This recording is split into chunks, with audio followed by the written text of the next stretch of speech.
Thank you so much for tuning in tonight to learn more about the corporate takeovers that have been occurring more and more frequently across our nation of a vital natural resource, the most vital natural resource, which is water. And, I think everyone in this call probably believes that water should be publicly owned and not profit driven, which is basically what tonight is about. My name is Catherine Miller. I've been helping a municipal water authority in southeastern Pennsylvania named Chester Water Authority.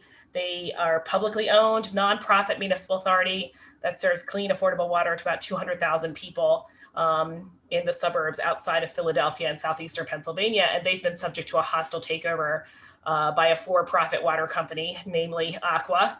And we've been fighting against that for about 4 years now. And ratepayers and community members have been getting more and more involved to resist that takeover, and hopefully we'll be able to keep our municipal authority public. And that's what the talk about tonight is. People who've been in the same kind of struggle across the country. We have speakers from California. We have Mary Grant, who's from Washington, D.C. We have some other activists from Pennsylvania. So I'm just going to dive in and get started with our first speaker. So first we have Mary Grant. She's from Food and Water Watch. Anyone in the water fight probably is familiar with Mary Grant. She is the Public Water for All campaign director there and also a policy analyst on U.S. water privatization. And she's going to give us an overview and background with her presentation on water privatization in the U.S., corporate strategies, and community resistance. Thank you so much, Mary, for joining us. Well, thank you, Catherine, and good evening, everyone. I'm going to share my screen right now. And I'm talking to you today about corporate strategies and community resistance to water privatization. So first, let me begin. I'm Mary Grant, the Public Water for All campaign director. Food and Water Watch is a national environmental organization. I get to work with our team on local and state and federal campaigns to support safe, affordable, and publicly controlled water for all. Today, I'm going to give you an overview of water privatization in the US and talk about some of the corporate strategies. And the timing of this webinar could not have been better. Unfortunately, regrettably, sadly, and frustratingly, the White House just approved a bipartisan infrastructure framework today that includes provisions to promote the privatization of public assets. So sometimes when I talk to people about water privatization, they are surprised at the very idea that a corporation would control a water system.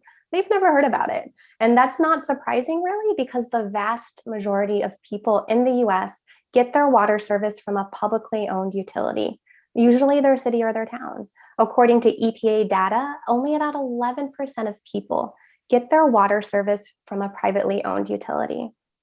On this map, you can see that private control is concentrated in just a certain number of states. The highest rates of private ownership of water are seen in Delaware, Idaho, New Jersey, Connecticut, West Virginia, Kentucky, and Pennsylvania. These are the only states where there's more than 30% of people that have private water. Public provision prevails in the US for many good reasons. It's about control over how you set rates and the type of affordability programs you offer. It's about control over smart growth and regional planning. The public is more likely to work with other public entities on a more holistic and long-term approach beyond the profitability of specific projects. Public control is about transparency and ballot box accountability. The essential danger with privatization is the loss of local control. Corporations are first and foremost accountable to their owners, their shareholders, and not to the public.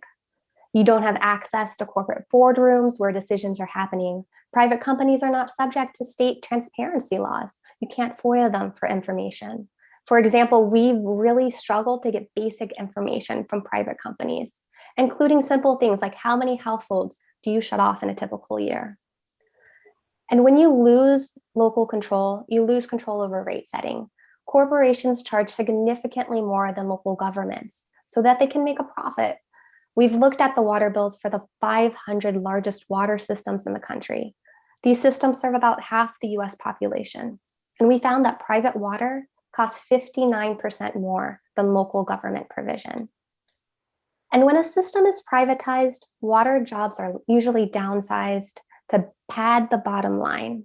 On average, about 1 in 3 water jobs are lost, typically through attrition.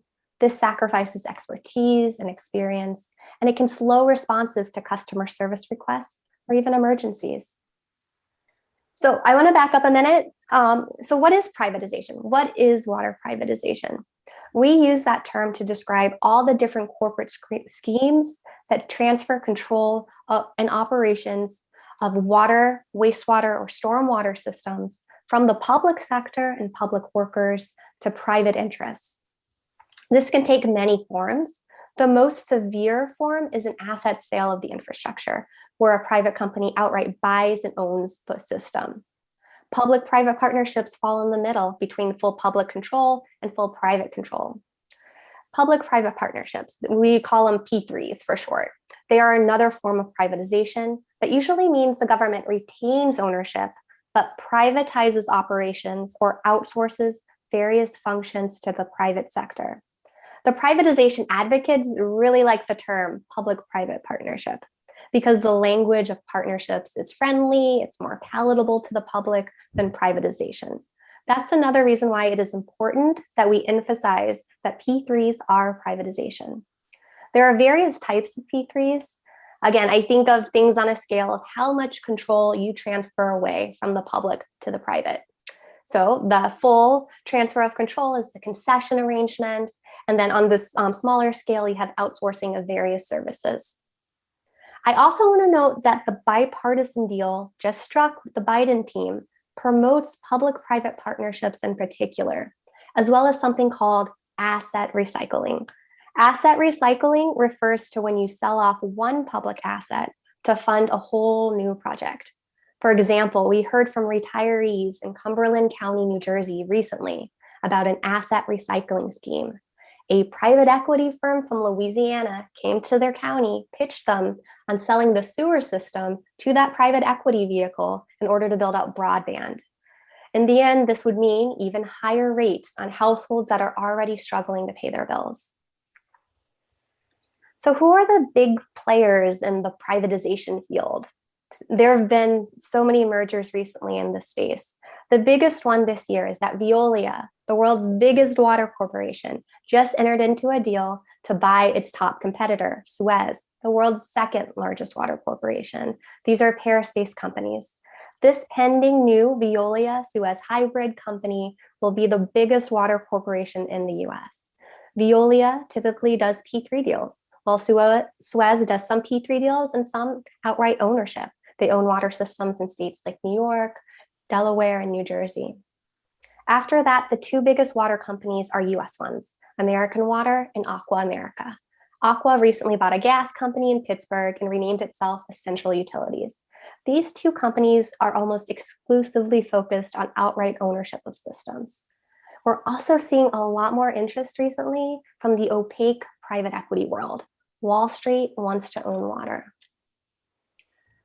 These corporate players have various tactics and strategies. They usually target cash-strapped cities with budget deficits, offering them large sums of upfront money in exchange for the long-term control of a water or sewer system.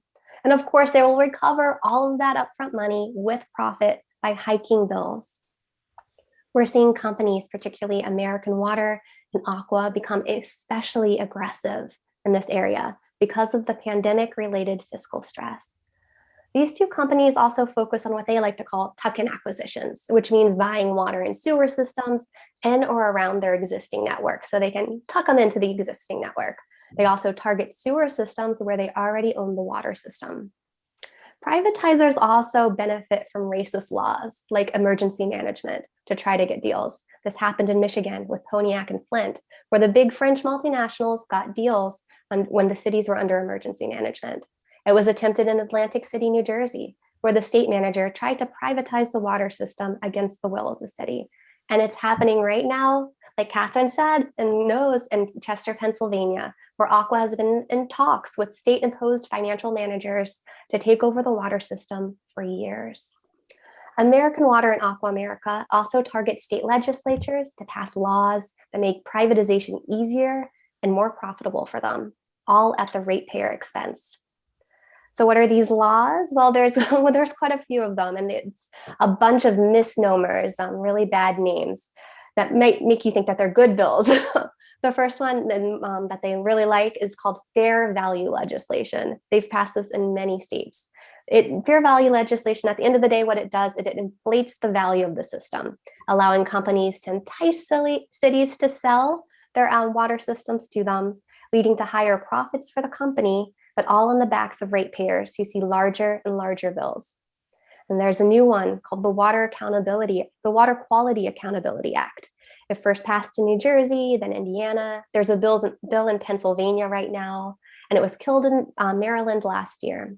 This legislation imposes onerous tasks, particularly on small systems, without regard to water quality improvements.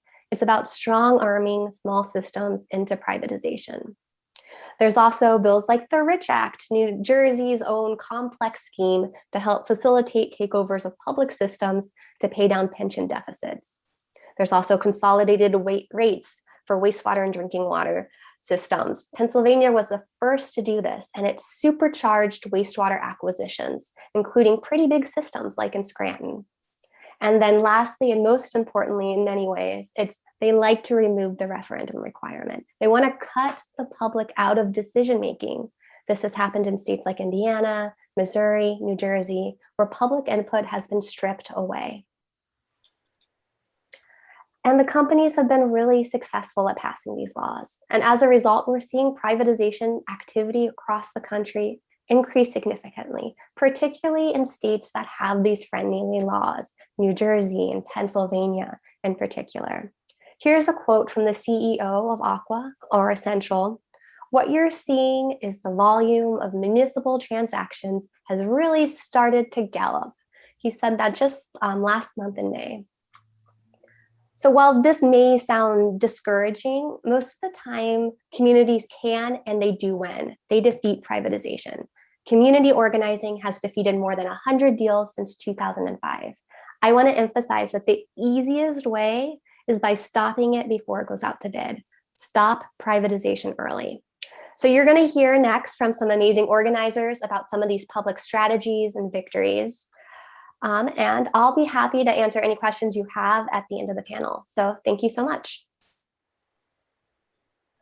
Thank you, Mary. And I wanted to say that to all of the speakers, if you don't mind hanging on the call after your presentation, I'm already collecting questions from the chat, and we'll ask all of those at the end. We'll pose them to the different speakers. So thank you very much. Thank you, Mary. Next up, we have David McMahon, and he is one of these success stories. So there is hope for all of us who are fighting these kind of water privatization schemes.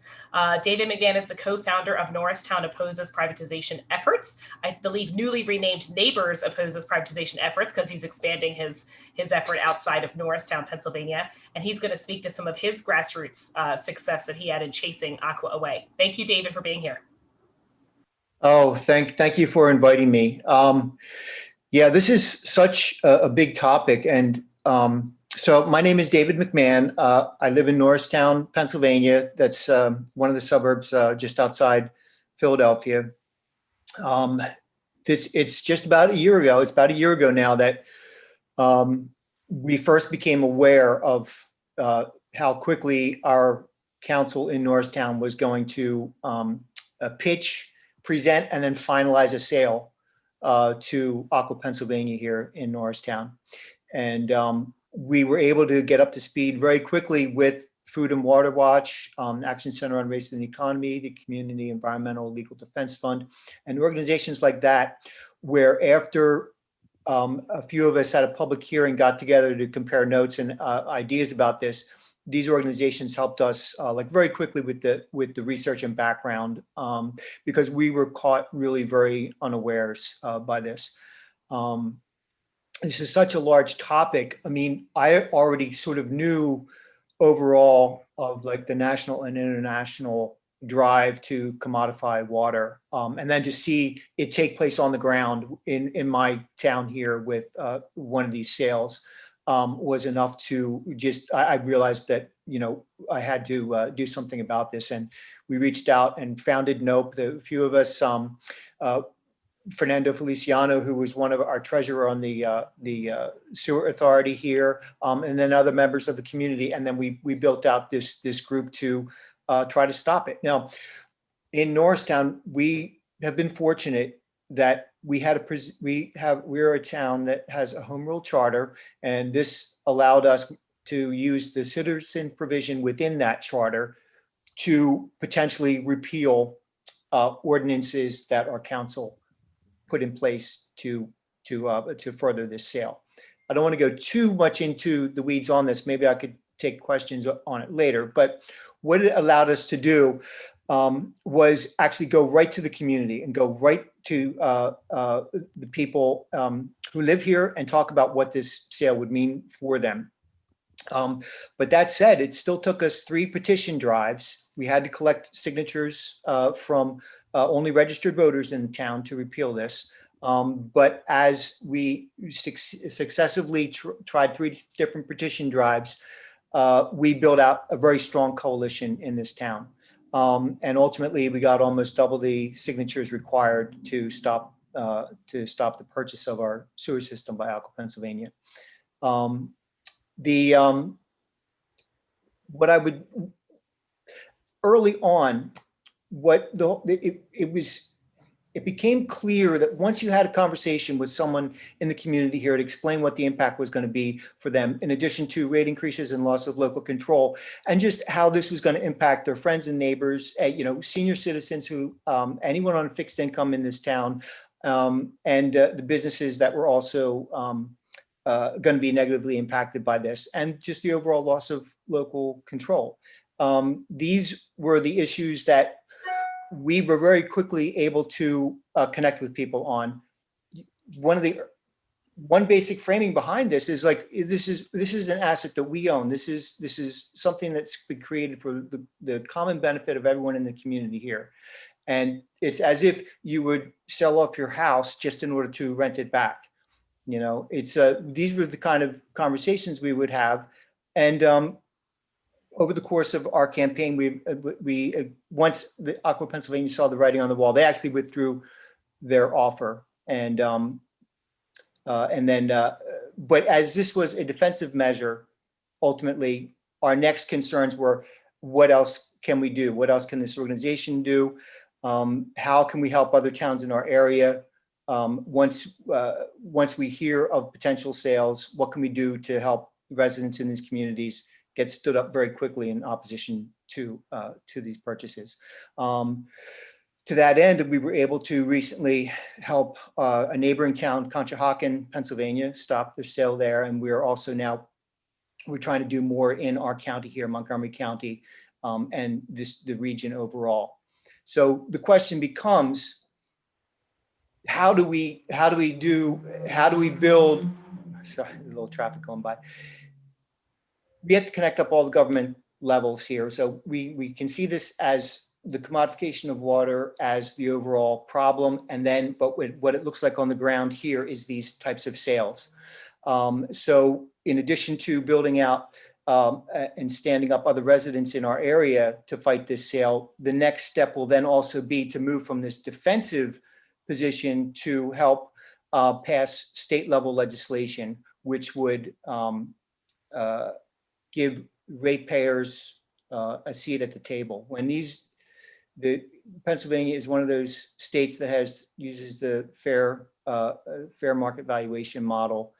And what happens is the two parties who are at that table are both incentivized to have to inflate the value of the asset during the sale, and the people who actually will then pay for that new price are the ratepayers, and they don't have a say in this. So we have some state level legislation that NOPE is reaching out to our state representatives and state senators to pass.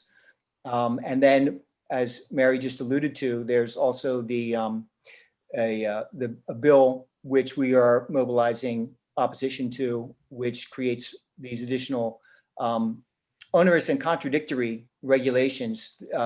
These are requirements that would conflict with other Department of Environmental Protection Agency guidances, but it's meant to frustrate small municipalities and drive them to the arms of these for-profit corporations. And so all through all levels of government here, we have work to do. At the national level, now this infrastructure bill, that's going to promote privatization as a solution. We have state level fights and we have local level fights, and connecting them all up really begins at the local level.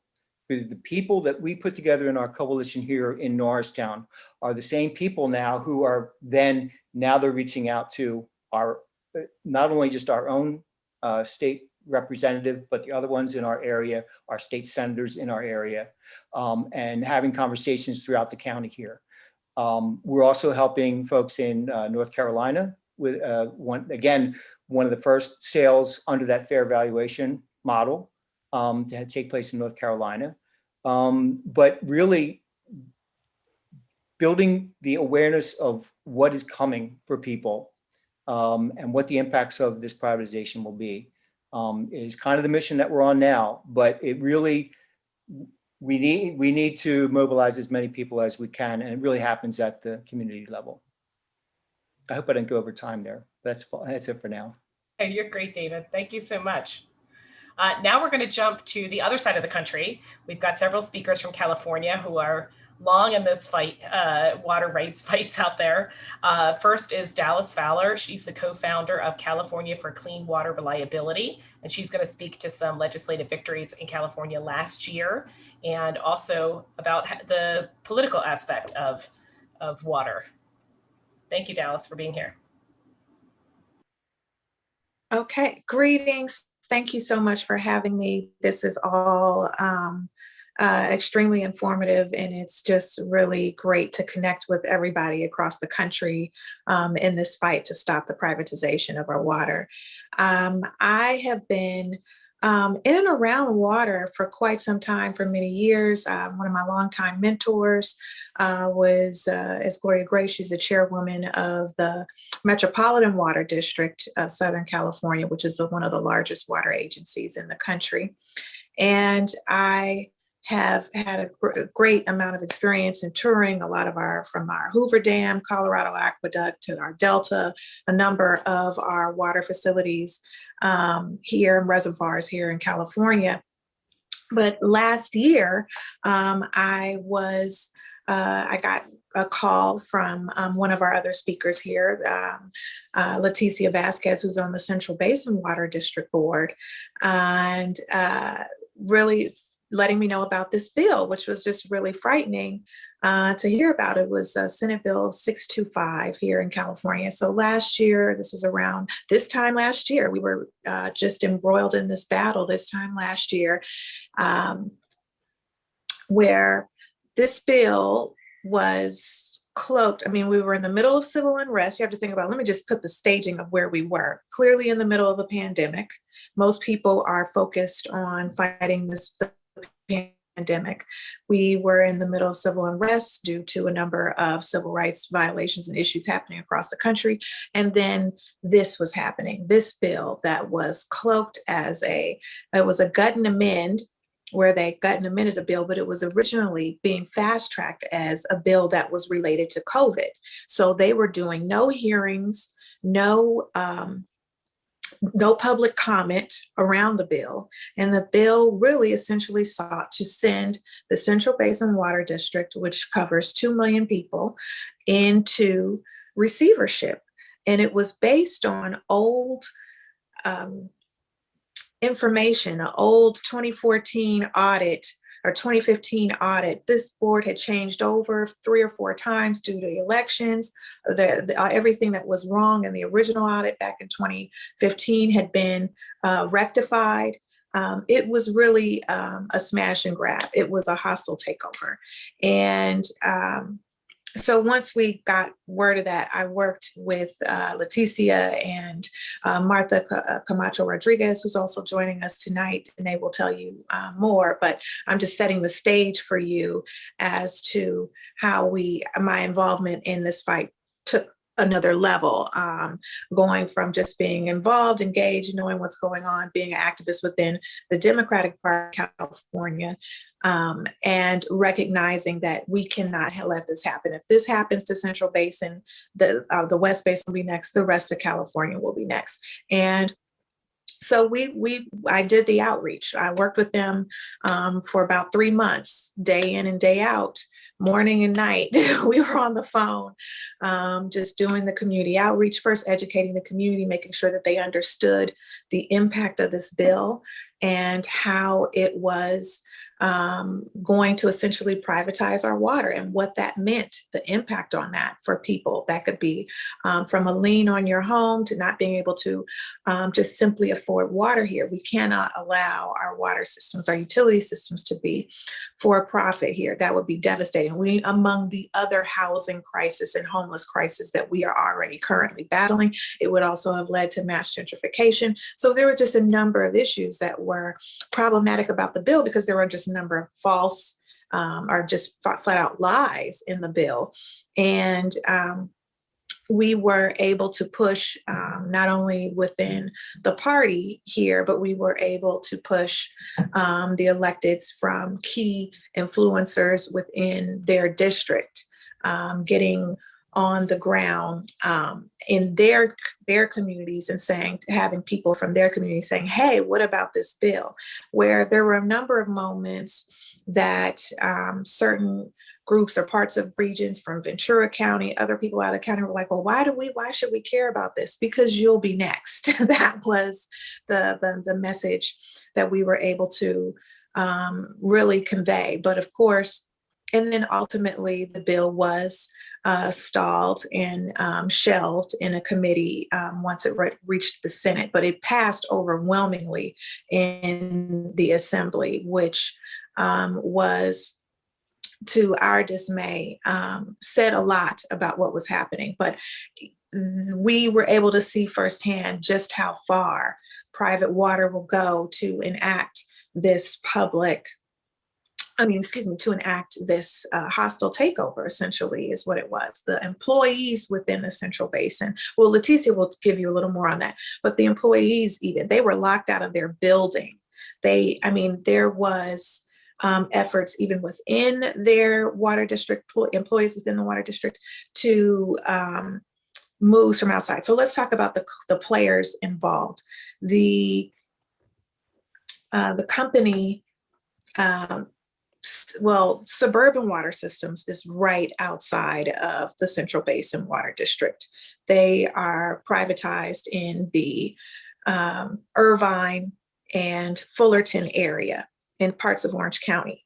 The next biggest competitor for Suburban Water Systems would be the Central Basin. Now, Suburban Water Systems is a wholly owned subsidiary of Southwest Water, which Mary may be able to tell you the other bigger company that is a part of that's under. So there are these little conglomerates and they're operating in these little silos, but they are private and controlled by very few.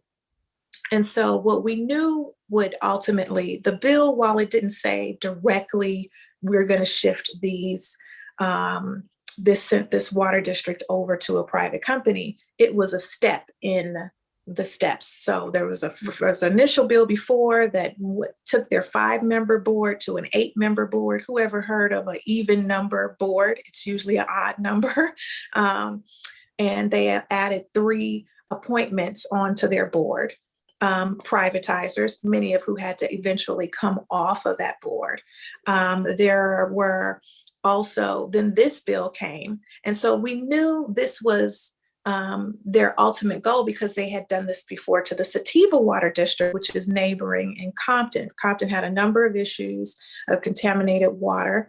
And so their solution was to turn the Sativa Water District over to Suburban Water Systems. And so they had already done this. So we knew that was their first tester. they thought, okay, we got one, let's get the next one.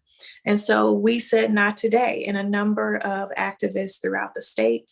But I have to really give a lot of the kudos to Leticia and Martha, because they were all over the place to stop this effort.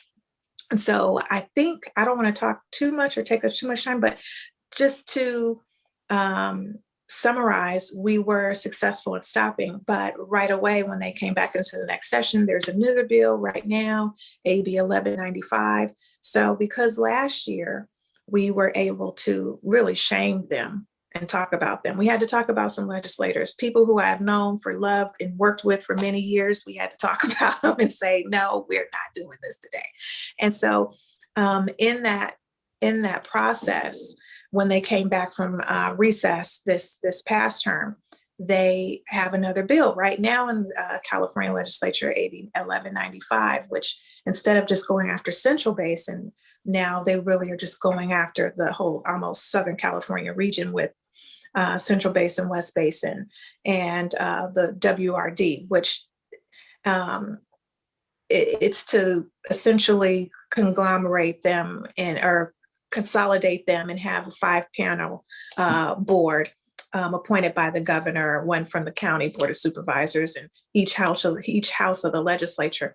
So as of late, that bill, they were supposed to have a hearing on that bill. The author has withdrawn and let, I don't know what's happening with the hearing. The hearing was canceled. So we're still waiting to follow up with them, waiting to figure out what's going to happen in terms of their next hearing around the issue. So, but the fight continues, of course, the battles continue, but it was in that moment last year that we founded the California Coalition for Clean Water and Reliability, so that we can continue this work, because it takes time, it takes money, it takes commitment to be able to just contact and reach voters and to be able to tell this story. And so we contacted thousands in the process, just to get people to pick up the phone and make that call, not only to the governor's office, but to, all of the prospective members in the legislature. So I'll stop there. So that was a little bit of our victory. And I think Leticia and Martha are going to take it away, and they're going to tell you about some of the current battles and some of the just the crooked criminal behavior that happens within our water districts and in our legislature. Thank you, Dallas, so much for that story. It's nice to hear when we're victorious over big water. They have so much more money than the grassroots activists who are trying to stop these things. So it's wonderful that if enough of us get together, that we can really have an effect. Our next speaker is Martha Camacho Rodriguez, who is the Air, Water, Soil Organizer for SELA, which is the Social Eco Education LA. And she's going to speak about some of the legislation occurring this year and some water fights, and also relating that to communities of color. Thank you, Martha, for joining us. Thank you for having me. So I want to start with recognition that we are on Indigenous land. I want to say that you are my other me. In Lakeka Lakin is the Mayan moral code, meaning you are my other me. What I do unto you, I do unto myself. And so I think it's very important as we continue on our path to fighting for water, because that's basically what we're doing. We're in a battle zone. And so at the end of the day, water is life. We're going to continue to say that. And we need to have water be maintained in the public systems and in the hands of the public. And so for all of us in this path, we've all seen how privatization plays out, and it's never in favor of the public. So I wanted to talk just a little bit about how we take it from the government system and what it looks like in our people system. And so I'm just going to share my screen just to share a few slides while I'm talking. And so, so when we look at contamination and forever chemicals, contaminación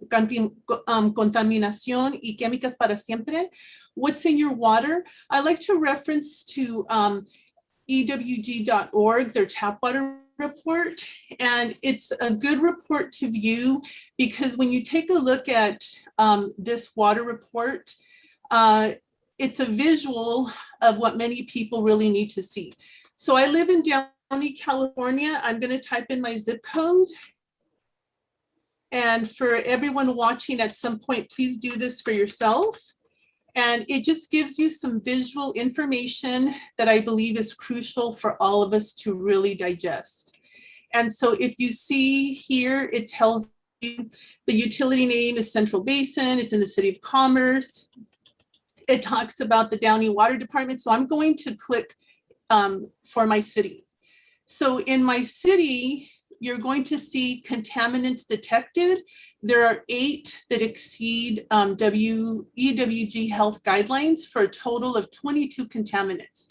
So when you look at this, it should be something that everybody learning about water should know, that legal does not equal safe, and that many times when we're drinking water, many of us don't realize there's a psychology to water.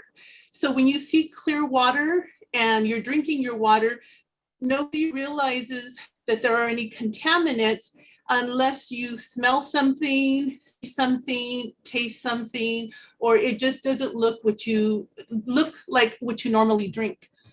So it's people on the ground are drinking water. Many of us don't know that there are contaminants in our water, or that there are specific toxins that are affecting us. And it's important, as we educate others outside of our circle, that we continue to show to people all of the resources available for them to gain education on what it is that they're drinking, what it is that they're putting in their water, what it is that they're consuming, and why this is important. It's important for as an educator. I relocated to Los Angeles in 2003. I consider myself a climate refugee from Fresno, California. And when I left the Central Valley, which is highly contaminated in air, water, and soil, I did realize coming to LA, I would be dealing with smog. And at the end of the day, it felt least contaminated to me because my children were not having to use nebulizers, were not having to use inhalers. They didn't have a croupy cough, and they weren't struggling to breathe as they were when we were in the Central Valley.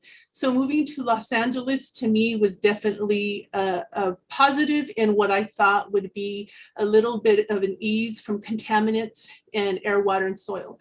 So my first encounter with water that was contaminated, I was sitting in the teacher's lounge, and I got up to put my stuff away. I was going to wash my hands. I turned on the water, and immediately a huge flow of yellow water came out.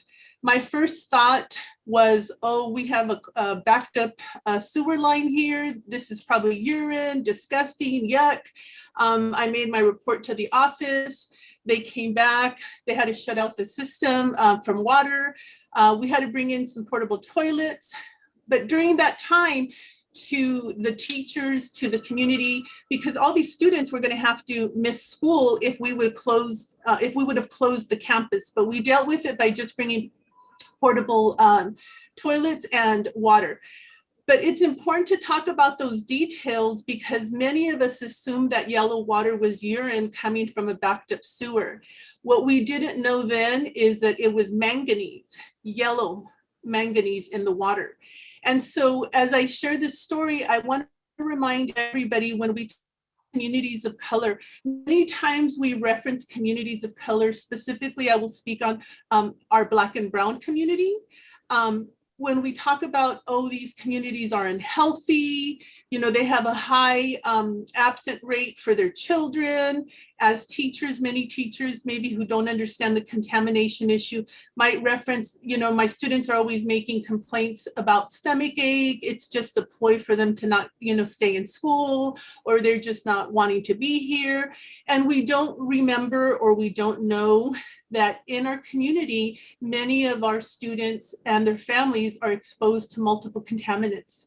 Manganese is very dangerous. And while people drinking yellow water, because I know communities that do, and for those that can afford to buy water from the water and they go to buy bottled water, that is their only option if they're going to have water that is not yellow or brown.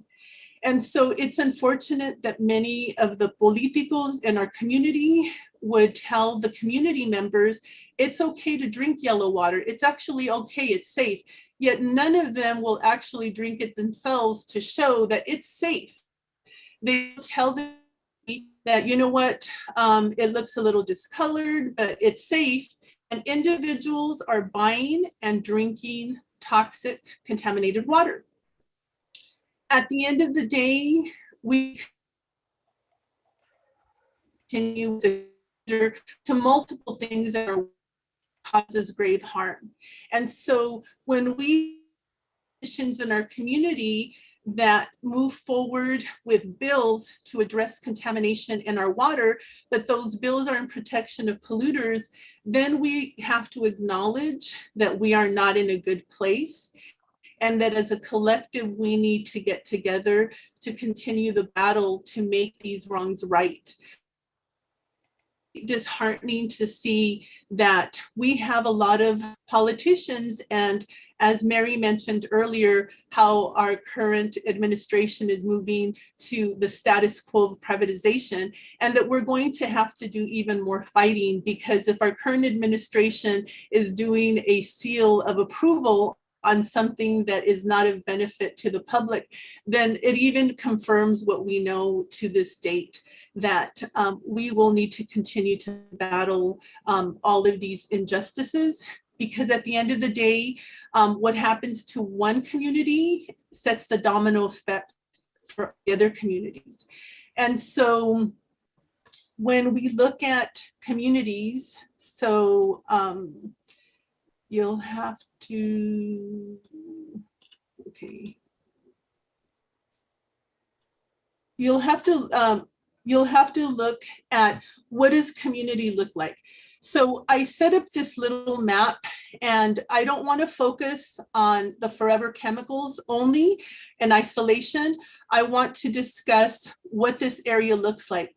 So this whole map is showing an abundance of cities. And in these abundance of cities, we see all of these little dots of contamination, and specifically these dots of forever chemicals. And so when we talk about what it is that our community looks like, well, if we're looking at the map, we're looking at a lot of contamination.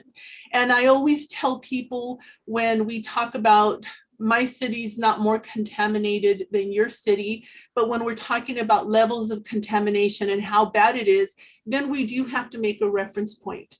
And so I like to share with people that we have 1 million people in California who have never experienced water coming through their pipes. That means they have never known what it means to have a shower running, because there is no water running in their house, apartment, trailer home, wherever it is that they call home. And at the end of the day, in our modern world today, with all the technology that we have, that's hard to swallow, and it's hard to actually believe that it's even happening. So moving forward to another fact, we have 300 wells in terms of contamination that are worse than Flint, Michigan. And so of those 300 wells, I can specifically just talk about the region where I currently reside. I reside in the city of Downey, and I reside in the Assembly District 58. And so in my region, we have approximately 80 wells that are part of those 300. And we need to understand that all of those wells are scattered in all these cities. And so of that scatter, this is the city where I reside. It's the city of Downey. I have 6 wells in what would be considered my backyard of those 300. And so we need $30 million to deal with the contamination of those 6 wells.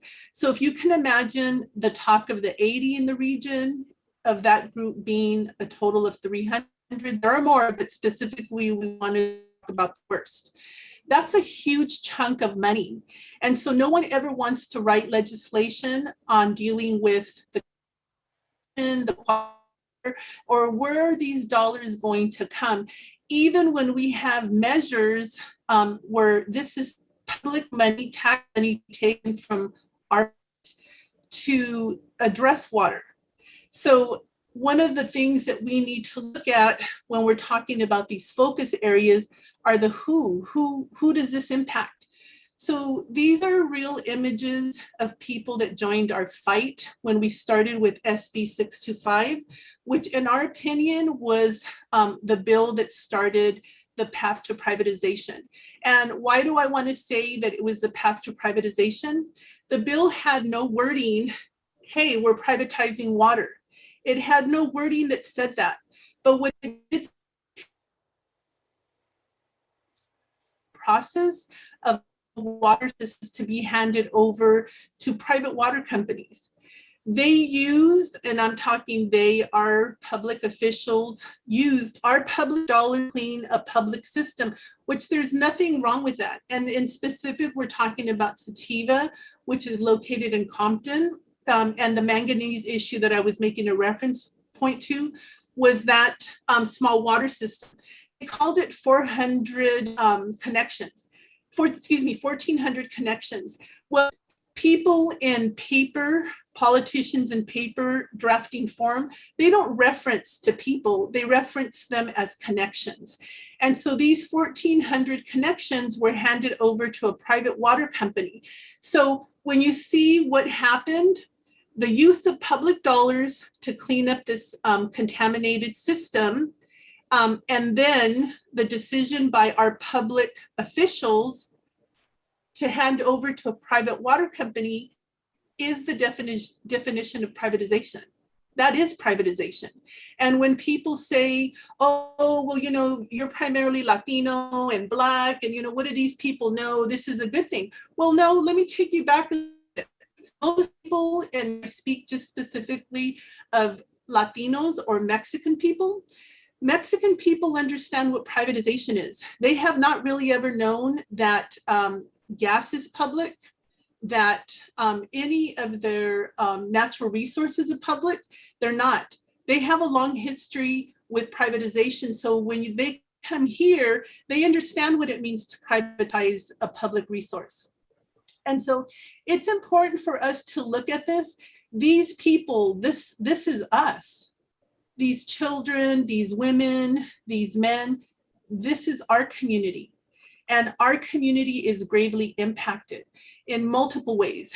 When we talk about privatization and bad things happening in water, we forget that a lot of individuals that are held out of are excluded and not part of the conversation. If you're paying rent, you don't receive a water bill.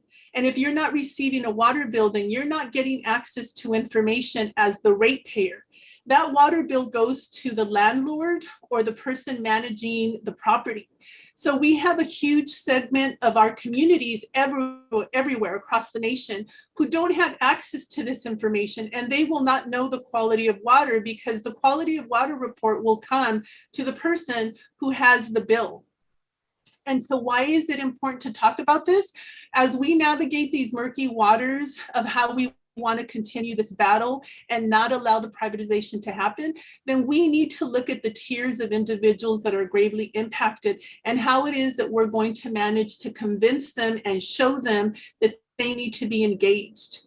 And so when we fought against SB 625, it was interesting as we, as a group, as a community of people, we were not afraid to go to our elected officials' houses. The thing that happened after going to people's homes to protest, and we won't call that a protest. I think that, you know, whenever we do something that is to rectify a wrong, the individuals wanting to rectify the wrong are then looked at as, oh, you're a protester, as if that's something negative, instead of us being constituents voicing our concern. But that's always going to be one of the 99 problems problems that people of color exhibit and experience all the time. We will not be advocates. We will always be the adversary. We will always be the people that are voicing concerns that are not concerns or concerns of us.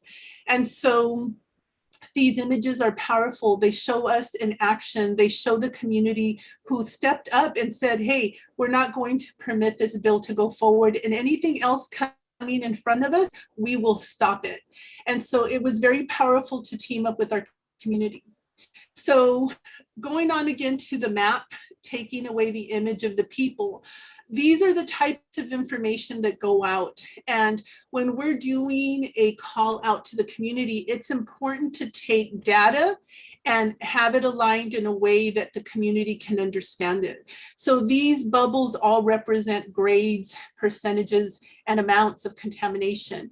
And so when you look at it, red is very striking, and it tells you a story of something that's happening in your area. So lastly, one of the things that I want to focus on is the human right to water, el derecho humano al agua. So this is super important because now as we talk about the history of water, many people do not understand that California is the only state in the nation that actually has a law that says we have the right to water, that we have a right to inexpensive clean water. And what have we done in the last decade since this was enacted? Well, I can tell you personally, what I know, we have not done very much. And laws that are put on books that don't produce any results are not good laws. That's not good policy. And those are the things that we have to address as a community of water advocates, is that just because your representative wrote something and put it on paper doesn't make it right, and it doesn't make it just, and it doesn't make it good policy. So those were all things that were really put at the forefront when we started this battle to the human right to water. And so before I close out, I want to remind everyone, as you look at what is in my water, what am I drinking? Keep in mind that as we move forward, everything is connected. From our end on the West Coast to the Midwest to the East Coast, we all have access to water and contamination, and nobody's escaping it unless you live in a community where you know for sure there is no contamination. Right now, our water is very contaminated, and we have politicians who have set legal limits that tell you if it doesn't exceed this number, it's not contaminated. And unfortunately, what ends up happening is for many of us that are water advocates, and we teach people that legal doesn't mean safe, that's something that we start to normalize, because we should never allow the status quo of contaminants in our water to be okay.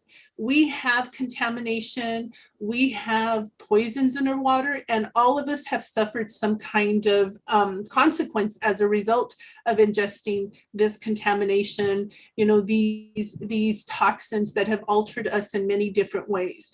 When I see what's in my community, and I notice that we have a lot, as close to the number, probably 7-Elevens, McDonald's, Jack in the Box, dialysis centers.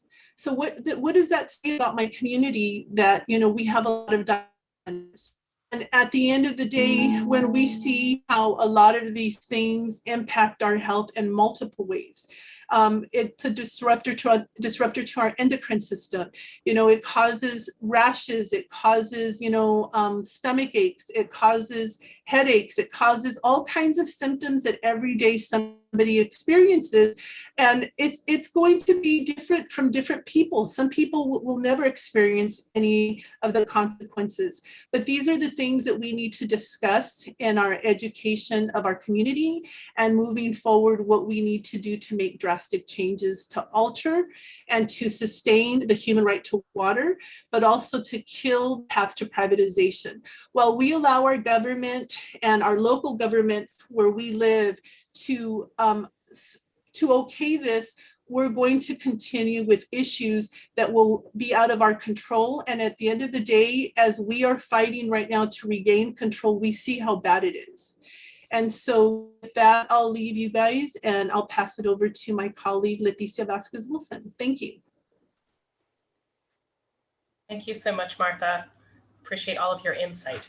Our next speaker is Leticia Vasquez Wilson, an elected board member of the Central Basin Municipal Water District.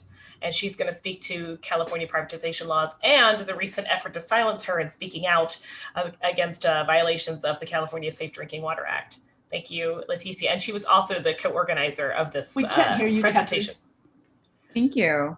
Good evening, everyone. From across the country, I'm super excited to be here. You know, you all are really a breath of fresh air for me. We've been fighting this anti-corporatization, privatization fight in California. Probably most recently, the past year and a half, there have been some very aggressive efforts on basically the side of the corporate water interest in California to basically buy up, or if they're able to get it through their elected friends, to take over our public water systems. So we've been in this fight for quite some time now.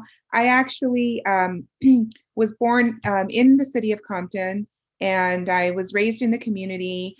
I started learning a little bit more about water during my time as a council member. I received a number of complaints from residents who would actually bring their water bills into City Hall to meet with me. Some were being serviced by the city. The city owned and operated its own water system, including its water wells.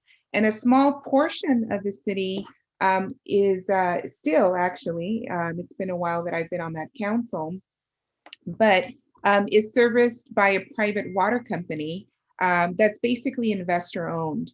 And so it was during that time that that I heard those complaints about the water bills being basically at that time 4 times higher than that of the city.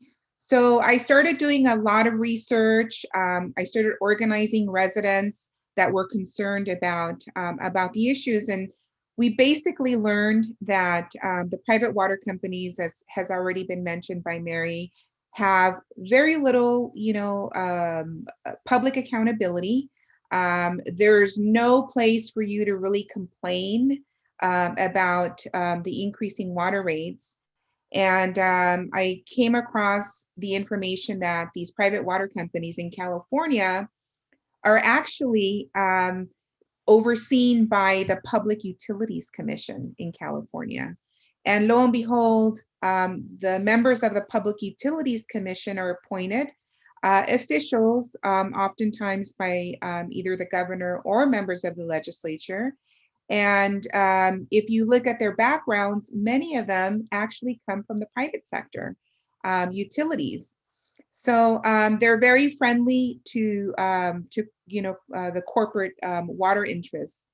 And so during that time, we actually organized people. We raised money and flew up to basically San Francisco, where the Public Utilities Commission meets, to testify against the massive water rate increases.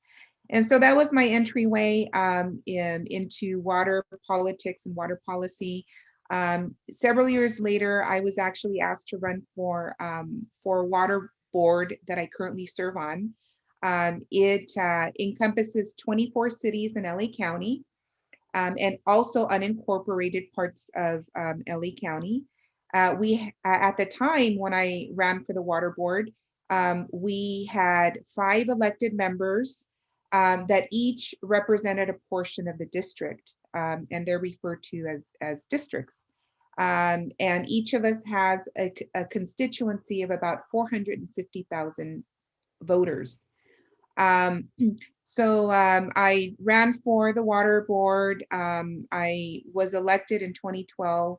And since then, I've really just learned a tremendous amount of information about the various public water boards and also the private corporate water boards that are available. And I do want to take the opportunity to really encourage folks to run for their local water board. It's very, very important to have public voices that are going to serve their communities to be the eyes and ears of the consumers of the water. So I really want to urge and encourage people to do that. It's very critical that we do that.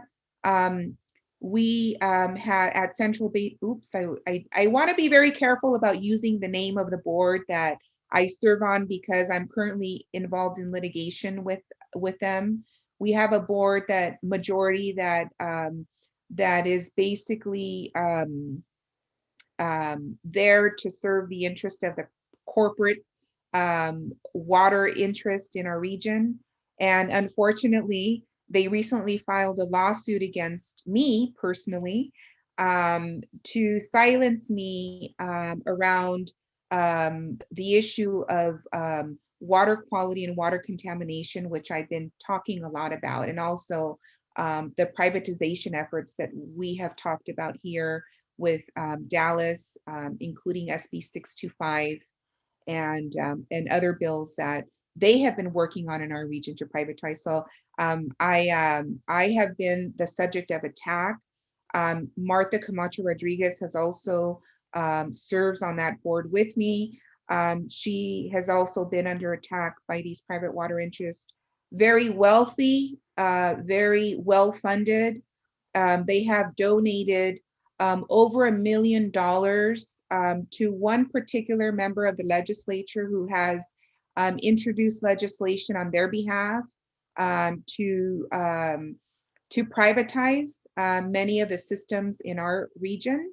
You know, I say that to say that they have very deep pockets, and they don't hesitate to use their money to silence folks, or if they see fit to finance candidates that will challenge you during election. And Martha and I were actually in a meeting when those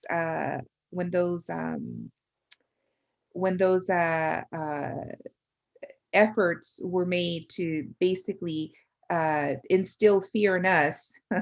Well, you know, we could just get rid of you during your next re-election cycle. So anyhow, we have been fighting back against these corporate schemes. Some of the words that are used oftentimes in these privatization bills, as my colleague Martha Camacho says, it rarely says we're going to privatize your system, but the red flags are always consolidation, huge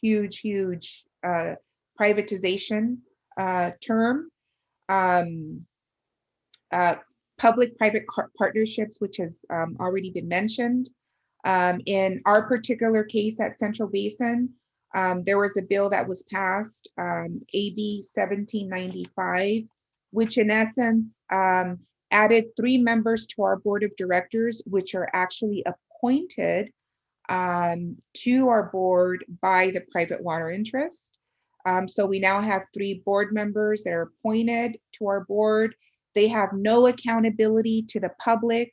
They cannot be recalled by the voters of the district. And so they're basically the majority, they're serving on our board and controlling the assets of our district. So that was AB 1795. A couple of things that I do want to touch upon as well is some of the reasons why the corporate interests, or some of the excuses for privatizing. There has been a massive lack of investment in infrastructure over the past 25 years. I saw that when I was on the city council almost 20 years ago. I saw the funding shift. A lot of the funding shifted from domestic, funds for domestic projects like, public infrastructure to funds for defense. And I won't go into that, but that's where a lot of our funds are going that should actually be put into our infrastructure. Water is one. So because of a lack of federal and state investment in our infrastructure, many of our public water systems are falling apart.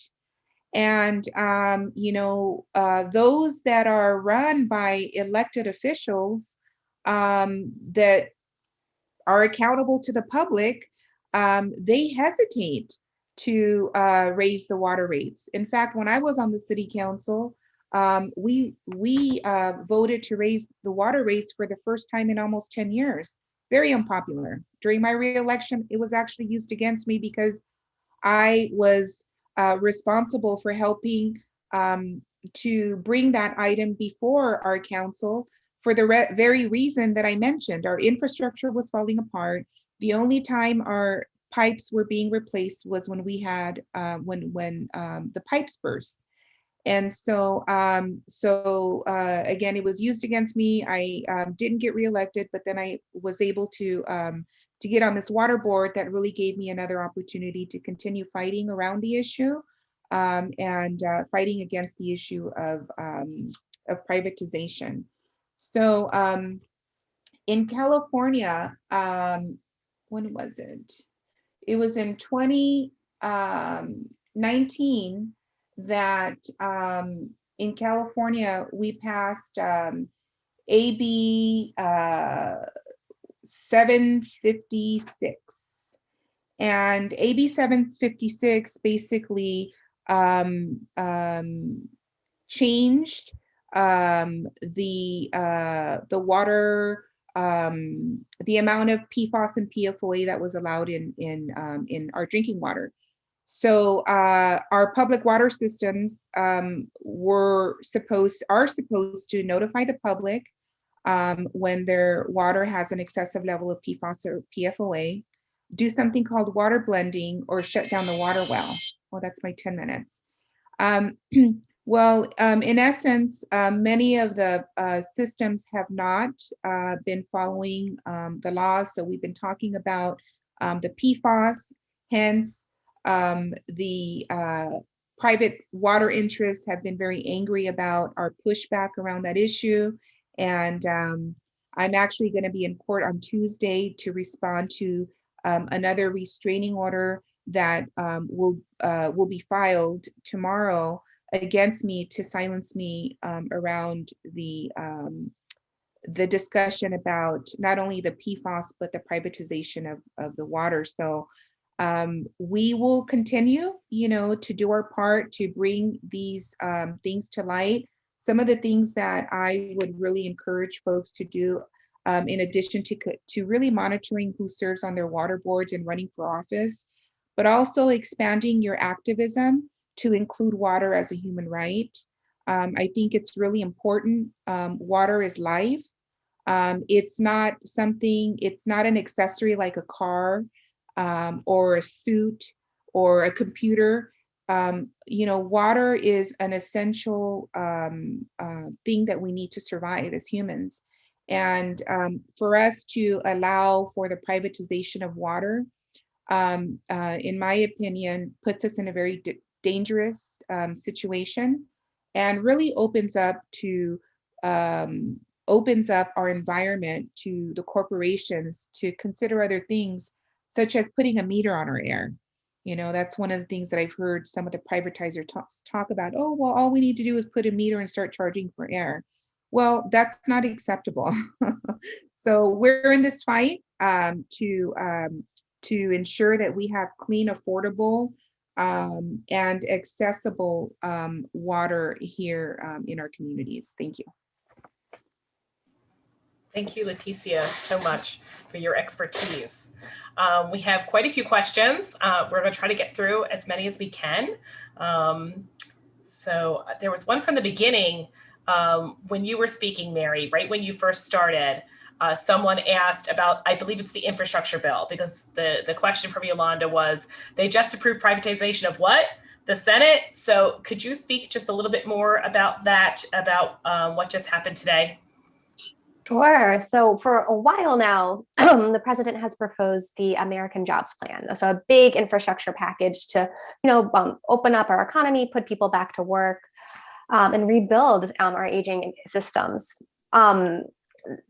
in those dialogues, there's also been a bipartisan compromise come out. So wanting it to be a bipartisan package, there are a group of 21 senators that have come together, 11 Republicans, 10 Democrats. Democrats are mostly the moderates, like the Mansions, the Cinemas, have come together on a bipartisan proposal and an alternative to the American Jobs Plan. The American Jobs Plan is a big, like, sweeping infrastructure bill to overhaul all of our infrastructure.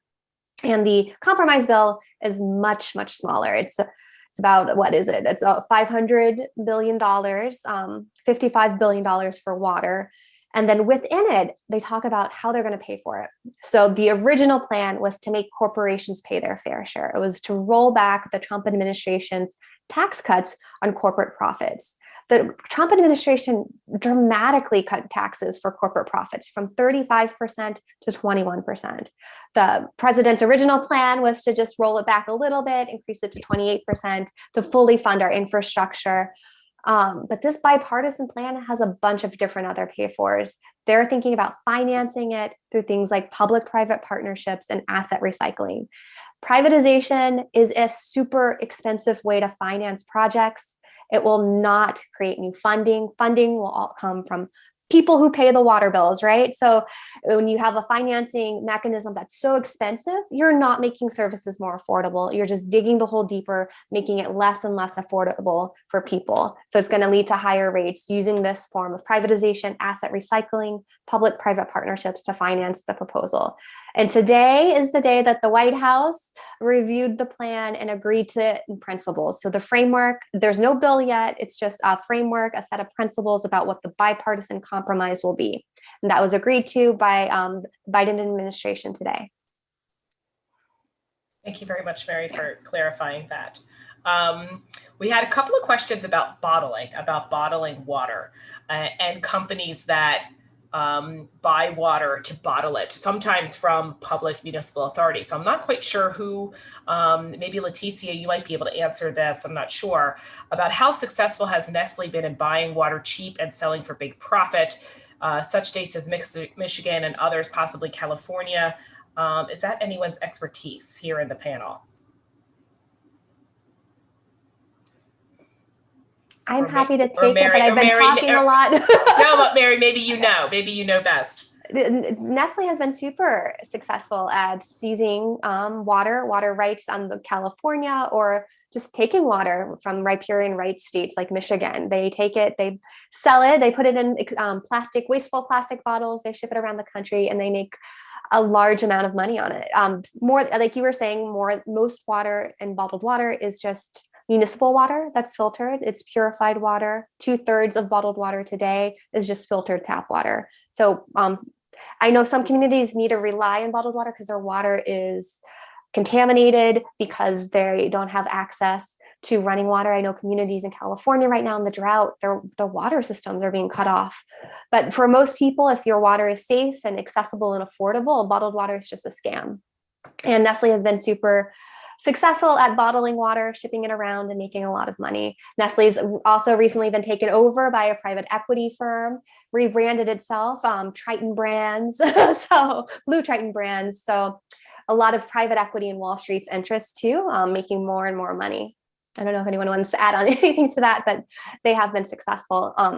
But at the same time, I think that if we reinvest in our water systems, restore that federal funding, like Leticia was saying, it's been cut dramatically since the 1970s. If we restore funding, rebuild our systems, make sure that everyone has access to safe and affordable water, we can move people off of bottled water onto safe tap water. Okay, we have another question similar of taking water for another use. In this case, it's from Deanna. Do any of these water grabs have anything to do with fracking? Are fracking companies benefiting for lobbying for this, meaning privatization, relating fracking to privatization? Mary, this might be another one for you, or does anyone else have expertise in this area? I can come in if no one else wants to. I was going to Dallas, go for it. Please, yes. Dallas, speak up. No, I'm not an expert in this area. I'm just going to say, well, I don't know how the contribution may be to privatization, but I know for sure it contributes to our contamination of our groundwater systems, and that's a big issue. That's for sure. There's a But lot Mary, of I'm sure you've got the even full. radioactive runoff from fracking. I know that. We also know that American Water and Aqua America have been members of the Marcellus Shale Coalition, promoting fracking in the fracking industry. They like to sell water to the fracking companies. There was this terrible story about Aqua America Central Utilities, before they became Essential Utilities, building a water pipeline right through a low-income neighborhood, forcing the entire community to move and leave their homes, manufactured home park, so that they could sell water to the fracking industry. So they see, I think private water companies see profits to be made from fracking on both sides, selling water to the frackers, but then also the wastewater treatment. Once there's standards for wastewater treatment, there's a lot of industry reports out there about the market potential of wastewater treatment from fracking industry, the produced water. Thank you. Our next question, jump to my from Melissa D. This is from someone on YouTube who's watching. How would you communicate the importance of water as a human right in our communities to people who have the means to buy drinking water and aren't bothered by contaminated water? Martha, maybe this is one for you.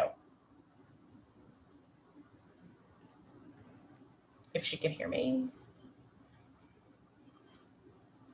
Or Leticia, maybe you could speak to this. Martha? Would you mind repeating the question? Sure thing. How would you communicate the importance of water as a human right in our communities to people who have the means to buy drinking water and aren't bothered by contaminated water?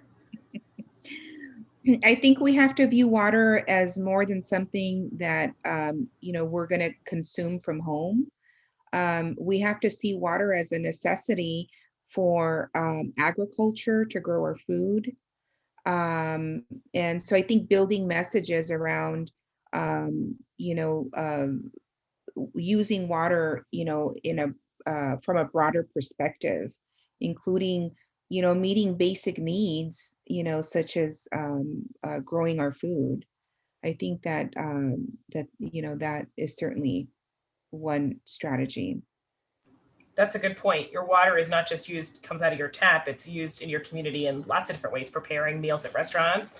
Every business uses water. This is something I argue all the time with my fight in the Chester Water Authority. When the water rates go up, it's not just the residents that pay more in their water bills. Every business you use, the rates are going to go up, because if their cost of doing business goes up, or in this case, talking about contaminants, if there's contaminants in the water, it affects everything in the community, not just the homes, but everything that uses water, which is basically every business and every home. Yeah, and I think the phrase "water is life" really is a very powerful phrase, and I try and use it as often as possible because it's all-encompassing, and it really does speak to, water is life. Right, it's you can't live without water. It means life. We all want to live, right? Right. We have another question. What do the panelists think about the claim that water privatization is just the beginning to water wars in the US, i.e. natural resource grabbing due to climate change, excessive human pollution, etc.? Meaning like this is just companies are going to try to grab up any natural resource.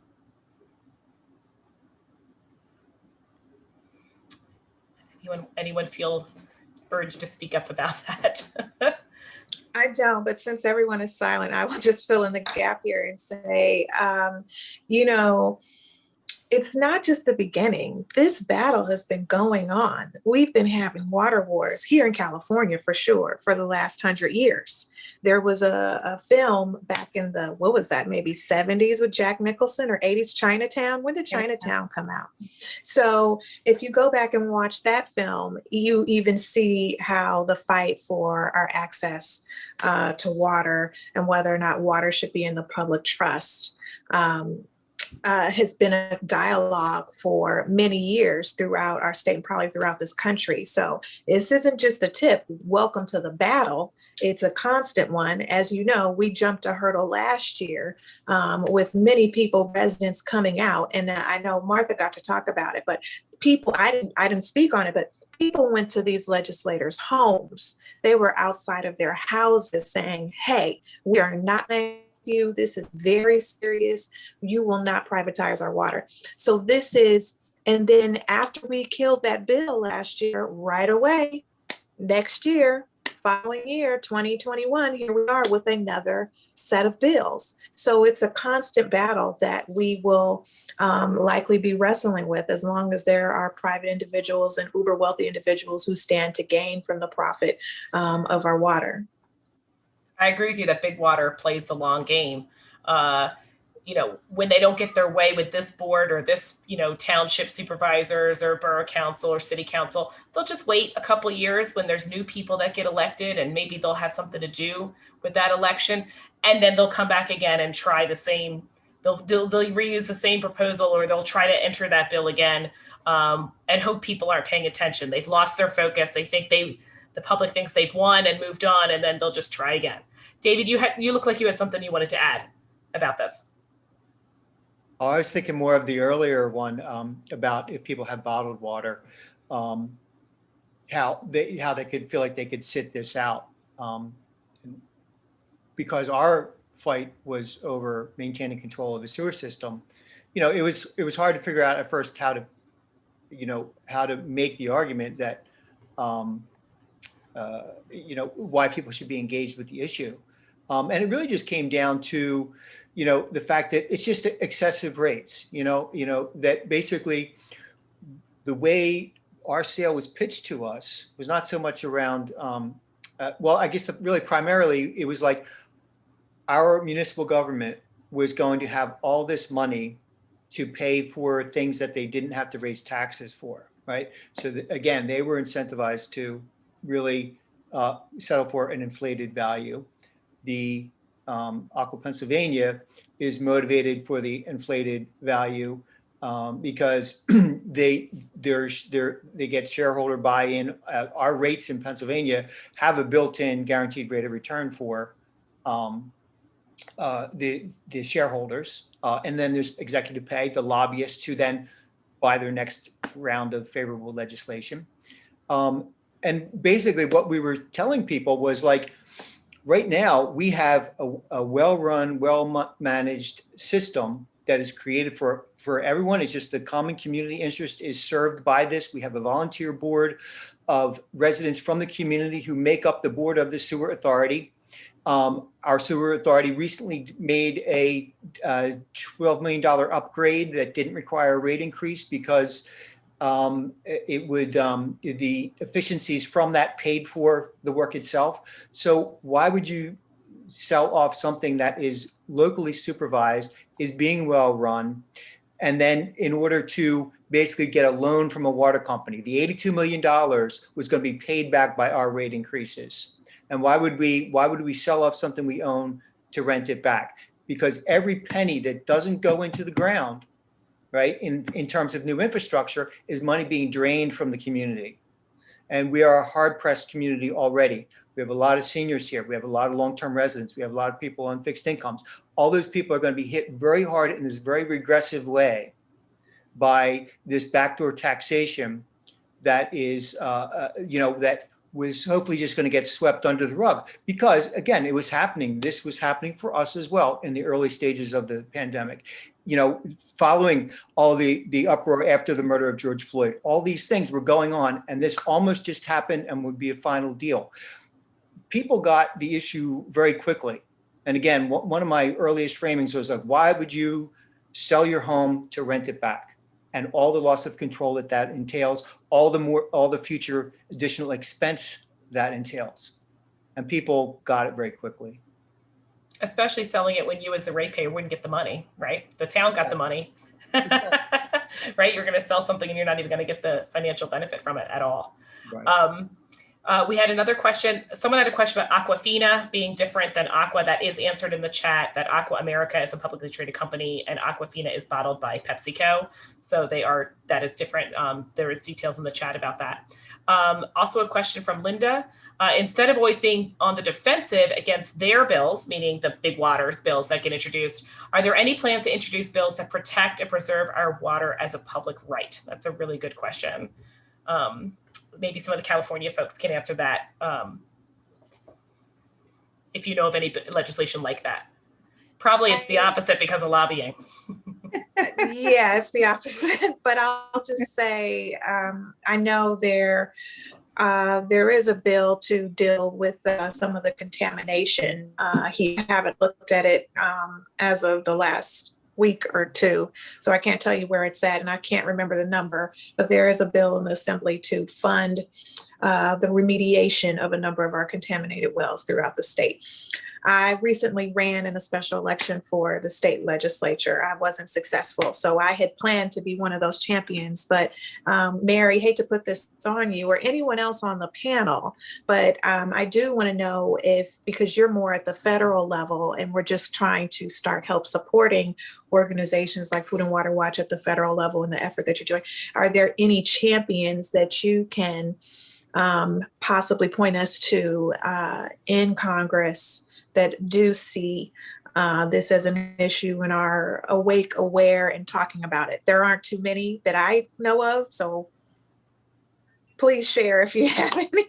Sure, definitely. So I think the Michigan delegation has some really great members. Representative Lawrence has introduced, along with Representative Khanna from California, the Water Act, the Water Affordability, Transparency, Equity, and Reliability Act. It would fully fund our water systems across the country with a permanent trust fund, $35 billion a year, progressive funding, rolling back the Trump administration's tax cuts and corporate profits to really meet the needs of communities across the country.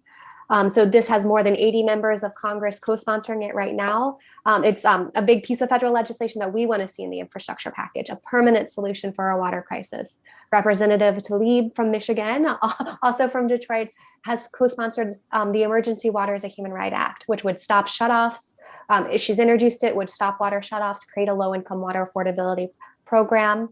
She's been a champion on debt relief. I know Representative Dingell also just got her water debt relief bill through committee. It's going to the floor next week as part of a big infrastructure package moving in the House called the Invest Act. And it would provide $4 billion to help wipe away household water debt. So there's good things happening too, along with the bad things. There are some champions in Congress. And I think that we're in a moment that if we fight this bad stuff, we can win real changes that can improve people's lives. Yeah, I do want to add in terms of California, California is known as one of the more progressive states. However, unfortunately, in the state legislature, I don't see a real champion on the front to prevent privatization of public water systems. There has been some assistance in the state budget. There's been money allocated to help clean up some contaminated water systems, to help people pay their water bills during COVID. Those crumbs have been distributed across the state of California. But I think that the elephant in the room is privatization. And I'm really hoping that we can find a champion in progressive California to put that on the table. And we're going to keep knocking on doors to do that. I just wanted to mention. I love the air quotes. The air quotes are key. Go ahead, David. You were starting to say something. Oh, I just wanted to mention in Pennsylvania, we do have some legislation which would kind of like take some of the pressure off the defensive nature of everything that we're doing right now. And basically they are House and Senate level bills, which would create ratepayer referendums on sales of public utilities valued more than $1 million. And then they also create basically information collection and sharing. So part of to what Martha was demonstrating earlier, and to the point also that this would be information on basically what the financial impacts of these acquisitions have been and what has been the effects on rates and tracking that, so that over time, all the residents of the state could see what the impact of this fair valuation model has been. And then you set up a ratepayer referendum where then now you get conversation built around this issue, and it gives us more help to possibly fighting these sales. But then also to the point where like people who are tenants of buildings would not see this information. Well, there's also provision in these bills that it wouldn't just go out in the mail with your bill. This would be information that those companies would then have to have on their websites, right? So that is a workaround to this sort of like, kind of hiding the ball sort of with these impacts. So so part of what NOPE is doing, again, outside of just our county here, we are trying to kind of regionally sort of and statewide elevate these bills, try to get these things passed. But again, like what we can do at the grassroots level is get the word out about this, which is part of the hardest thing in this kind of the media situation that we're in right now. But all those people who are very frustrated with this situation then can become activists to pressure their elected officials on these couple of bills. Thank you, David. That was great. Yep. The next question, I know that we're hitting 9:30, which is kind of what we said at the end. We have quite a few people still on the webinar, and there's still a couple more questions. So if you don't mind hanging in, we might as well answer them and get through this before we wrap up. We had a question for the folks in California, particularly Martha or Leticia could answer this. How informed is the Latinx community in the importance of water? And this is from Laura, and she agrees that water is life. I mean, I must say that our younger generation gets it. In California, they're embracing the movement of water as a human right and other social justice issues. I think they're very informed, and to be quite frank with you, it was probably the Latinx, that generation, and also the baby boomers.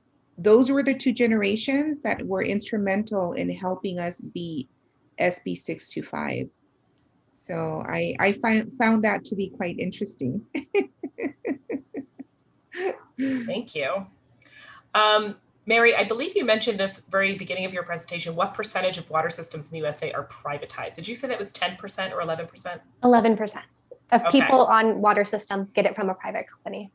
So most people get their water from a public utility, from their municipality or public utility. Yes. Okay.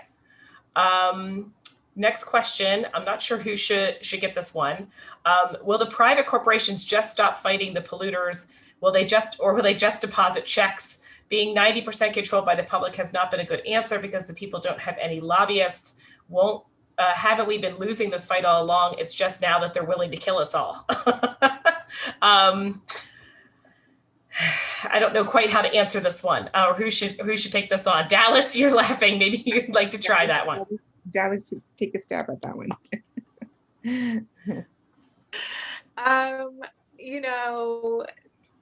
I can't say that we're losing. Look at the numbers right now. Benchmarking wise, only 11%, right? But we know that there's an effort to just give the whole thing over, and so I do see a lot of grassroots organizations, specifically in Flint, Black Millennials for Flint. There's so many little offshoots of organizations that are starting to look more in the environment. For me, as a woman of color, Afro-Indigenous, I have to constantly go into my community and say, hey, we really need to be showing that we care about this, because then we can shame, which unfortunately you have to shame these members into doing the right thing. And so I won't say that we've been losing. I think we have to look at this differently. We have been winning. We've stopped. Look at the XL pipeline. We didn't get into the pipeline in this conversation. I look forward to the next Quench and tuning in to hearing the successes there. But we have been winning. We got to change our approach in how we're looking at this. But it's a fight. And we can't go to sleep on them. The moment we do is the moment that we'll look up and our water will be $35 a gallon. So I don't know if that answers your question, but we can't see ourselves in defeat. I think we really need to see ourselves as on the ball. We've been stopping this all along, and I think a generation who's been fighting this battle is kind of stepping off into other areas, and we have to make sure as these torches get passed, as David was saying, and Leticia was saying, when people, or I'm sorry, I think that was you, Catherine, that was saying that when new electeds come in to play, that they know that this is our agenda and that is the questions that's being asked. And it's hard to make that a household common voter education piece. I think the voters are really well versed on a lot of things with climate change, but water has been a misnomer for far too many. So I think we can, and I'm grateful to be a part of this platform and to be a part of this discussion, because truly this is what has to happen, is banding together from across this country to keep this fight, and blaze the trail and keep carrying the torch. Thank you. I think if enough of us bind together and make enough noise, they can't ignore us forever. I'm just going to share my screen very quickly for something kind of amusing. This is a fundraising flyer, hosts a fundraiser for a senator in Pennsylvania. Chris Franklin is the CEO of Essential Utilities, for those who don't know that, which is the new Aqua, hosting a fundraiser last week for a senator. Look at the prices on the sponsorships, $1,000 to $50,000, right? For this fundraiser held at Chris Franklin's house. He's the CEO of Essential Utilities. So you want to tell me why they passed privatization-friendly laws in Pennsylvania when the CEO of Aqua, or Essential Utilities, is hosting fundraisers at his house? This is what happens. This is because, as someone said, the regular people don't have lobbyists in Harrisburg or in Washington or other places. That's why we have to be the ones to make the noise. All of us binding together to make the noise, because we don't have lobbyists like they do, like Big Water does in all these cities. Yeah. You brought something to mind, Catherine. I want to just chime in on this. And it really broke my heart to see this happen. But when we were in Sacramento defeating SB 625, which we kicked ass, we kicked butt on that. But what I found really troubling when you talk about who has access and who doesn't have access. The week of the hearing, there was a public hearing around SB 625, and a group of grassroots activists. We actually rented a couple of vans and drove up to Sacramento to testify. And we were not allowed on the state capitol grounds. I think it was the night before.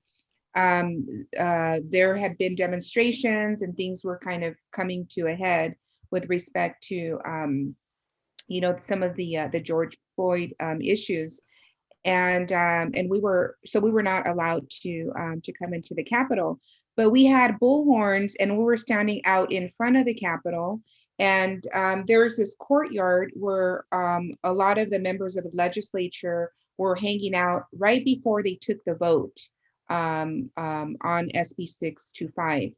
The hearing, the state capitol, as I mentioned, was shut down. The only business that was taking place that day was a hearing to push SB 625 forward. And so we basically camped out in front of the Capitol. Every member of the legislature that walked off the Capitol to get lunch in the middle of the day, we gave them flyers and we spoke to them about the bill. So they were all just there just to vote on that one bill. Well, they were standing in the courtyard right before the bill. They were called in, and we were hollering through our bullhorns, basically asking them to vote against the bill. So some of the members of the legislature were very upset because we had gone to their homes to demonstrate and to just express our position on the bill. Mind you, the legislature was all shut down because of the demonstrations that were happening. So we didn't have a way to really lobby the members. And it was so disgusting to me to see the members of the legislature that we had been trying to contact either at their home by bullhorn or outside the Capitol as they were going to lunch. They walked in, took the vote, and then they came out and they were laughing at us. And I was just so, my heart really, really was torn when I saw that, because I just could not believe the arrogance that some of these elected officials, and I know that I'm an elected official, but that some of these elected officials and their attitude towards the people and some of these basic, rights that they should be fighting, for us, their attitude towards it. I was just really, really, really, really troubled by that. And mind you, this is California. It's the most progressive state. We have a lot of members of the legislature who have a background like mine. I come from a immigrant family, worked my way through college, all of that. And for these elected officials to have such a nasty attitude towards such a basic issue, I found very troubling. But we beat it. We're in it, for the long haul, and we're going to continue to bring this issue before these elected officials, because they have to know that water is life and water is a human right, and having access to it is too. So I'd like to piggyback on what Leticia just mentioned. So if you can envision, that was the first night of the shutdown. We had arrived and we were met literally with a SWAT team. So the police showed up, and it was just, I believe, us 4 elected officials that were going to be entering the Capitol for this one meeting. And to have SWAT police meet us at not even the door, we were literally on the sidewalk and they had to come out. They had dogs, they had these big guns.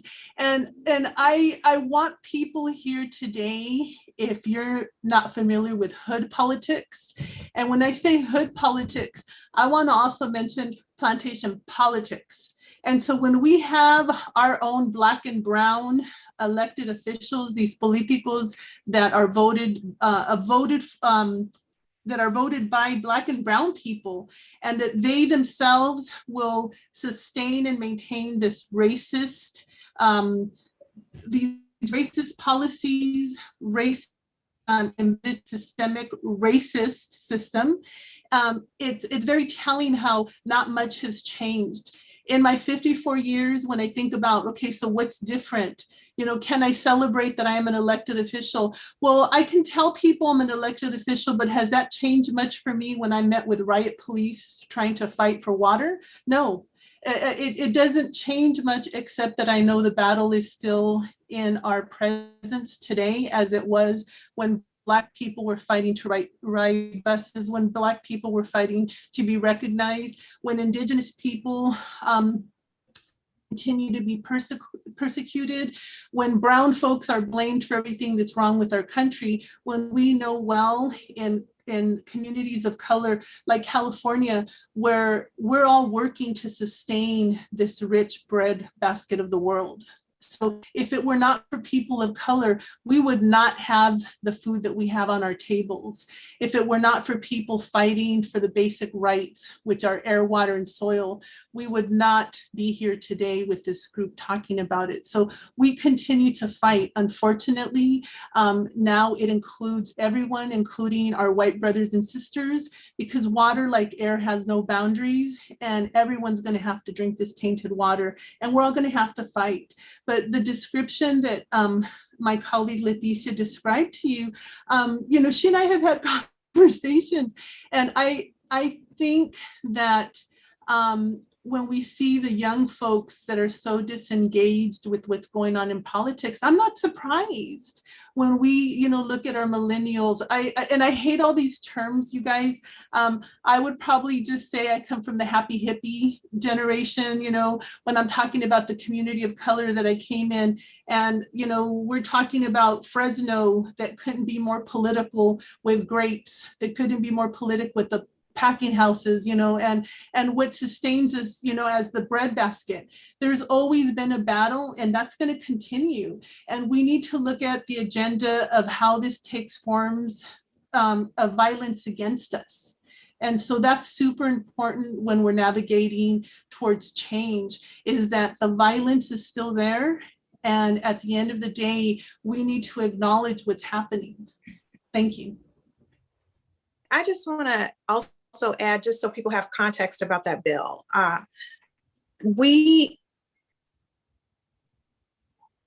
Oh, I'm sorry, I thought I was muted. This bill was really driven by the Speaker of the state of California legislature. The Speaker's general counsel is who really drafted that bill. And so he was driving that moment. This is who our other legislators depend on for their committee assignments, their chairmanships. They want to be able to keep their positions. So they are, many of them are just, undyingly loyal to the Speaker. And so it was, just to also give some context to what Martha was saying, who the listed author of the bill was an African-American male senator. Only African-American male in the California Senate is who they listed as the author and co-authors. So they did this bill wrapped under the guise, and it's supposed to be the people who we count on. And so I think there's Nayara in the chat who said we need to know who our enemies are. That's right, because a lot of times it's the people that look like you that are dealing the most, shoveling the most BS, or really sticking it to you the most. And so we just have to understand that there's a number of different levels of dynamic and things that they're after, bills that they have put up, things that they want to do, that they're leveraging the support of all of those things. So if you got a senator who's got this great criminal justice reform bill to ensure more police accountability, but then they cloak him with this water bill that is uberly dangerous for our community. So it's a really multi-layered, multifaceted issue that's happening when these legislators are deciding and how they're voting on things. And so it's just one of those things, but for the most part, a lot of these people are just straight up criminals, and they are planning their retirement based off of selling out our water systems. And so we have to be continuing to call them out. That was a huge triumph, considering it was your speaker who was trying to get that bill passed. Oh my goodness, that's amazing that you actually were successful in stopping that. We know from here in Pennsylvania how hard it is to stop. We had to shame them. That's incredible. That's really incredible. And kind of to go along with that, this is like our last wrap-up question, and Mary, maybe you can answer this one. This is from Jim B. Our work is cut out for us. The corporations played the long game for many years. We tend to think in terms of 1 or 2 generations. Any of the panelists have any thoughts on how we bridge this divide? Like, what do you do locally when these corporations play the long game like this? Mary or anyone else have thoughts on that? You build organization and a movement. It's all about organizing, bringing people together into a structure that has longevity. You need to build organization and build a movement of organizations pushing for change. I think maybe David can talk about the NOPE and how you've grown. I think that's a good model for how you can build an organization and like grow it to support other communities. We did adopt at the outset, once we won our fight here, that we were going to help other communities in their fight and get them stood up as quickly as possible. Once we knew all the arguments we were presented with and how we had to respond to it. But to be blunt, I mean, I'm coming from this, like, we framed our fight in Norristown as just up, down. This is a corporate takeover of our system. And we had a very populist message. I personally am coming at this as a socialist, right? Our enemy is, this is the privatization is actually capitalism working, okay? And in fact, the public utility model is something the way I describe my own perspective on this is that we are looking to expand democratic principles. We are looking to expand democracy in our politics, right? In our workplaces and in the economy as a whole, in the choices that we can make as self-governing citizens, how we're going to run this country to our mutual benefit, right? People get that. They understood it very quickly in Norristown. What the basic concept of a public utility model is readily understood, but we've forgotten this now for decades. There's been a 40-year, campaign against notions of something being developed for the common good. And this is the long fight, is reclaiming that, reclaiming like who this nation is for, and it's us, it's all of us, and it's bridging all the divides, all the different ways we get pitted against each other, and coming together against that, resisting that, and pushing back and breaking up this concentrated economic and political power. David, I would agree wholeheartedly with that. In the Chester Water Authority fight, we have Republicans, Democrats, Independents, Socialists. We have everybody fighting together here because it's really the public, what's good for the public, versus these private corporations who are really just after money. And I have a huge swath of the political spectrum who are volunteers for our organization. And it's actually really, really nice to work on something where we have common ground. And this is definitely something that we have common ground over, which is great. Well, I want to thank everyone for coming tonight, for attending and staying on longer, much longer, and have all these great questions that you've had. And thank you, Mary, David, Leticia, Dallas, Martha, for being our speakers. Naira, did you have anything to wrap up or about our next webinar? Maybe Sandy does. No, I don't have anything. I was just typing. Good job, everyone. Thank you, Naira.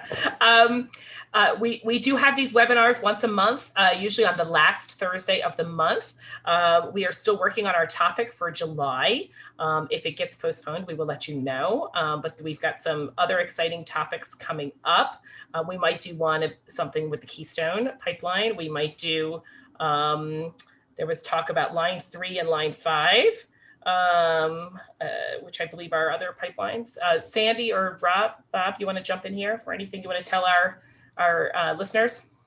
Well, the next one is scheduled for July 24th. And like you said, the topic is changing. We're also open for topics if you'd like to send us your ideas. There also will be one in August, which will be organized by Michigan on infrastructure investment and funding. I think it's July 29th, isn't it? I think it was July 24th, but we have your contact information, so we will make sure that you get the information as soon as we get it out. And feel free to send us your stories for the paper and ideas. Thank you, everyone. Thank you for attending. Have a good night. Thank you. Night. Good job. Good night. Good night. Thank you.